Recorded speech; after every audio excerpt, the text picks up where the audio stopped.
Sir ये भरत तिवारी का जो ये मामला है किस प्रकार से आप देखते हैं? बिल्कुल ये गलत हुआ है। ये एनकाउंटर नहीं है। एनकाउंटर होता है जिसको कहते हैं एंगेजिंग काउंटर अटैक्स। इंगेजिंग मतलब जहां दो तरफ से गोली चलती है, जहां कहां गोली चली, बच्चे ने अपना हथियार फेंक दिया, उसके बाद अगर उसको गोली मारी जाती है तो किसी शर्त पे ये एनकाउंटर नहीं है। ये सरासर गलत एक्टिविटी है। ये एक इमोशनल एक्ट है, ये प्रोफेशनल एक्ट नहीं है और इस पे इसीलिए जुडिशियल इंक्वायरी की जा रही है।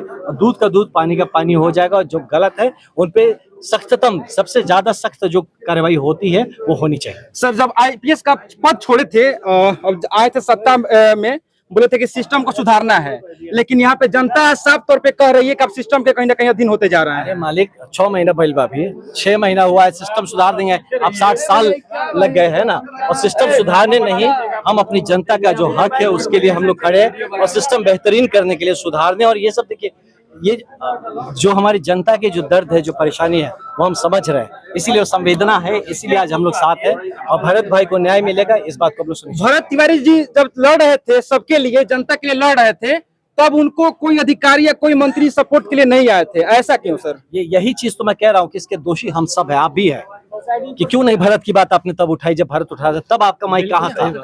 हाँ, आज जो माइक लगा के हमसे पूछे तब आपका माइक कहाँ था? भरत के लिए आपका माइक क्यों नहीं उठा था? ये प्रश्न हम सबको एक दूसरे से पूछना चाहिए। हमारा बच्चा क्यों शहीद हुआ, हमारे बच्चे को अपना जान क्यों देना पड़ा? हम सब उसके गुनहगार, मैं भी हूँ, आप भी हैं। तो इसलिए आगे कोई भरत ऐसा ना हो, इसका हमें सुनिश्चित करना है। इस बात को, इससे हम सीखे। आज भरत भाई ने जो जो मुद्दे उठाए हैं, ये खड़ा हर नेता इस बात का प्रतिज्ञा ले कि जिस मुद्दे को भाई ने उठाया उस मुद्दे को हम लोग पूरा कराएंगे। उसके हर एक उस हिसाब का हम लोग जिस हिसाब उसने मांगा है उसका हिसाब सुनिश्चित कराएंगे। और आने वाले दिन में कोई भी ऐसा भरत जैसा हमारा कोई भाई फिर से अपना जान न गंवाना पड़े, इसलिए हर वो युवा जो अपनी बात उठाता है उसके साथ हमें खड़ा होना है, मीडिया को भी और हमको भी। पूरे जनता का इनकाउंटर को किस तरह देख रहे हैं? वही बता दिया गुरु, आप बाद में माइक लगा रहे हैं। पूरे जनता का सर ये आरोप अभी लगाया जा रहा है कि आप 11 दिन बाद आए हैं। इतने दिनों से आप कहाँ थे सर? मेरे भाई, हम पास गए हैं, हम बाहर किसी काम पे थे, है ना। और जो पहले दिन से ही यहाँ के माननीय विधायक जी लगातार यहाँ से 4 बार आ चुके हैं। माननीय राकेश जी ने लगातार, हम लोग ने फोन पे भी बात की किस तरह से इनमें मदद पहुंचाई जा सके। लगातार माननीय मुख्यमंत्री जी के संपर्क में रहे हैं, लगातार डीजीपी, डीआईजी, एसपी, सबसे ये जो काम, जो एक्शन लिए जा रहे हैं ताबड़तोड़, ये कहीं ना कहीं तो कोई बात कर रहा है, तो कौन कर रहा है? हम ही लोग कर रहे हैं। बाकी आपने देखा होगा बीच में यहाँ पे किस किस तरह के राजनीतिक मुद्दों को लेके, अभी भी देखिए पार्टी पॉलिटिक्स, आपके नेता क्या बोले, ये सारी बातें हो रही है।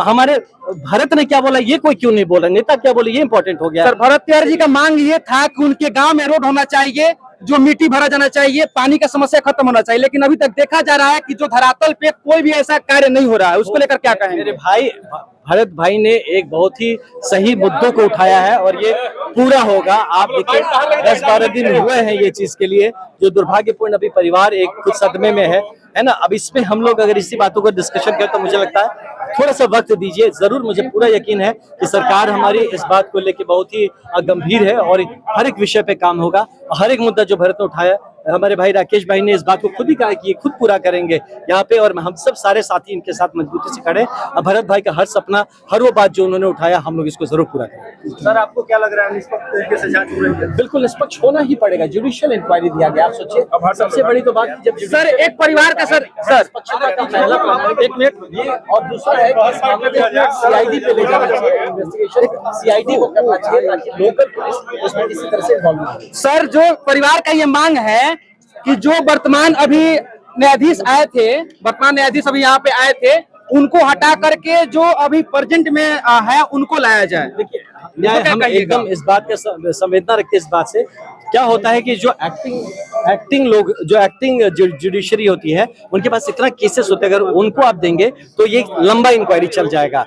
इसीलिए एक बहुत पुराने रिटायर्ड नहीं होते, बट रिटायर्ड न्यायाधीश को लाने का कारण होता है कि पूरा फोकस के साथ एक ही केस को इंक्वायरी करेंगे और जल्दी से जल्दी इसका निर्णय लेंगे, इसलिए दिया जाता है रिटायर्ड को। उनको अगर रेगुलर कोर्ट में दे देंगे तो कोर्ट चलेगा अभी 10 साल तक, तो 10 साल तक हम लोग थोड़ी वेट करें। परिवार का साथ और मांग है कि हमको उन पे भरोसा नहीं है किसी कीमत पे, वो जो न्यायाधीश हैं उन पे भरोसा नहीं है। ये मेरे आईडी पे चैनल पे चला है सर, उसको क्या कहिएगा, कैसे देखते हैं? मतलब हम लोग साथ खड़े हैं हमारे परिवार के साथ, और अभी देखिए कहीं तो भरोसा करना पड़ेगा, नहीं तो कहाँ से न्याय आएगा। जाएगा, कहीं से तो एक रास्ता खुले।